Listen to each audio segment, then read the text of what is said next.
قرآن کے اندر بھی خالق کائنات نے فرمایا انما یعمر مساجد اللہ، کہ اللہ کی مسجدوں کو وہی لوگ آباد کرتے ہیں من آمن باللہ والیوم الآخر، کہ جو اللہ پر اور یوم آخر پر ایمان رکھتے ہیں۔ یہ ایک بنیادی اصول خالق کائنات نے اللہ کی مساجد کو آباد کرنے والوں کا بیان فرمایا ہے۔ آج اگر ہم مسلمان کلمہ پڑھنے کے باوجود مسجد کے اندر سے صدا بلند ہوتی ہے حی علی الصلاۃ حی علی الفلاح کی، اور ہم گھر قریب ہونے کے باوجود اگر مسجد کی طرف نہیں آتے تو یہ سمجھ لیں کہ ہمارا قرآن کی اس آیت کے اوپر پورا یقین نہیں ہے، کہ ہم نہ تو اپنے رب کی ذات کے اوپر یقین رکھتے ہیں، نہ رب کی ذات کے اوپر ایمان ہے، اور نہ ہمارا قیامت کے دن کے اوپر ایمان ہے۔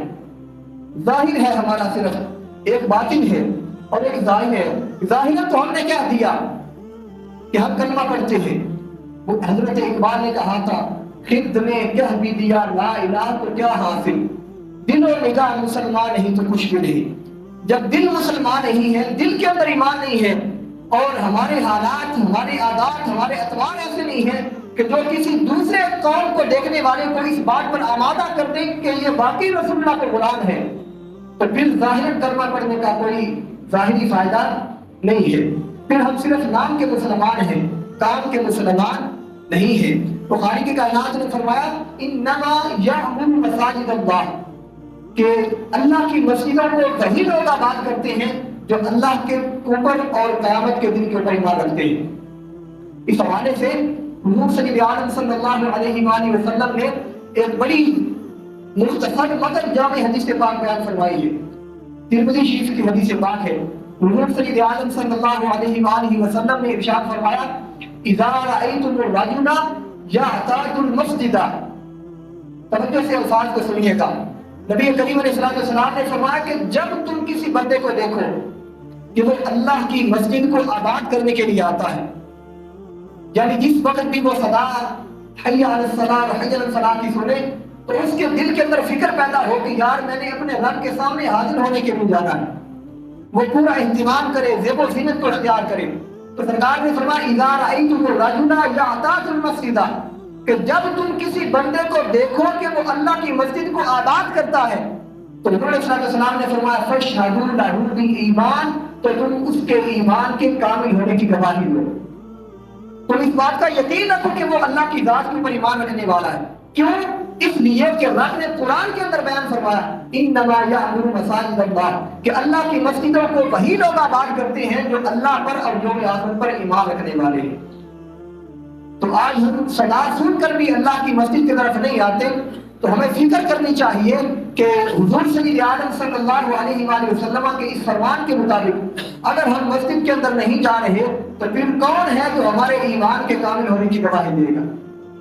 کون ہے جو ہمارے ایمان کی تکمیل کی شہادت دے گا؟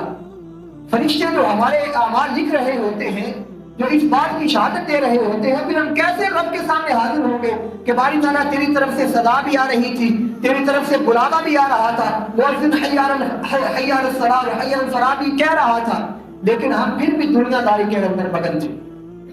حضور صلی اللہ علیہ وسلم نے فرمایا جب تم بندوں کو دیکھو کہ وہ مسجد کو آباد کرنے کے لیے جا رہا ہے تو تم اس کی کیا کرو؟ ایمان کے کامل ہونے کی گواہی دو۔ نبی کریم رؤوف الرحیم صلی اللہ علیہ وآلہ وسلم نے ارشاد فرمایا، ترمذی کی حدیث پاک ہے، فرمایا من بنا للہ مسجدا، کہ جس شخص نے مسجد کو بنایا۔ اب یہاں پر مسجد کو بنانے سے کیا مراد ہے؟ مفسرین کرام نے یا جو شارحین ہیں انہوں نے یہاں پر بیان کیا کہ پوری کی پوری مسجد کو تعمیر کرنا مراد نہیں ہے، بلکہ مسجد کو آباد کرنے کے لیے کوئی شخص گھر سے چل پڑتا ہے تو یہ بھی مسجد کو بنانا ہے۔ کوئی بندہ اگر مسجد کے اندر ایک پنکھا لگوا دیتا ہے تو وہ بھی مسجد کو تعمیر کرنا ہے، کوئی سس لگوا دیتا ہے تو وہ بھی مسجد کو تعمیر کرنا ہے۔ الغرض مسجد کے اندر جس چیز کی ضرورت ہے وہ مسجد کو لا کر دیتا ہے، انتظامیہ کو دیتا ہے لا کر، تو وہ مسجد کو تعمیر کرنے والوں میں شامل ہے، وہ مسجد کو بنانے والوں میں شامل ہے۔ انہی لوگوں کے لیے حضور صلی اللہ علیہ وسلم نے فرمایا من بنا مسجدا للہ، کہ جو اللہ کی رضا کے لیے مسجد بناتا ہے، اور ساتھ ایک تفسیر بیان فرمائی، فرمایا صغیرا او کبیرا، چاہے وہ چھوٹی ہے یا بڑی ہے، فرمایا بنا اللہ لہ بیتا فی الجنہ، ایسے شخص کے لیے اللہ رب العالمین جنت کے اندر ایک محل تعمیر فرماتا ہے۔ اللہ جنت کے اندر اس کے لیے گھر بناتا ہے۔ اور دوسری حدیث پاک کے اندر یہ ابن ماجہ کی ہے، حضور علیہ الصلوۃ والسلام نے فرمایا من بنا مسجدا للہ، کہ جو اللہ کی رضا کے لیے مسجد بناتا ہے کمصحف قطعۃ او اصغر، حضور علیہ الصلوۃ والسلام نے اس کے اندر ایک پرندے کا ذکر کیا ہے جو تمام پرندوں میں سب سے چھوٹا گھونسلہ بنانے والا، اس کو قطع عربی میں کہتے ہیں۔ حضور علیہ الصلوۃ والسلام نے اس کا ذکر کیا، فرمایا کہ جو ایک پرندے کے گھونسلے یا اس سے بھی چھوٹا جو ہے وہ مسجد کو بناتا ہے، فرمایا بن اللہ لہ بیتا فی الجنہ، اللہ رب العالمین اس شخص کے لیے بھی جنت کے اندر محل تعمیر فرما دیتا ہے۔ مطلب یہ ہے کہ جو اپنی استطاعت کے مطابق مسجد کی خدمت کرتا ہے، مسجد کے ساتھ وابستہ رہتا ہے، یا مسجد کی آ کر صرف مسجد کو آباد کرنے کے لیے نماز پڑھتا ہے، حضور نے فرمایا بن اللہ لہ بیتا فی الجنہ، رب اس کے لیے بھی جنت کے اندر محل بنا دیتا ہے۔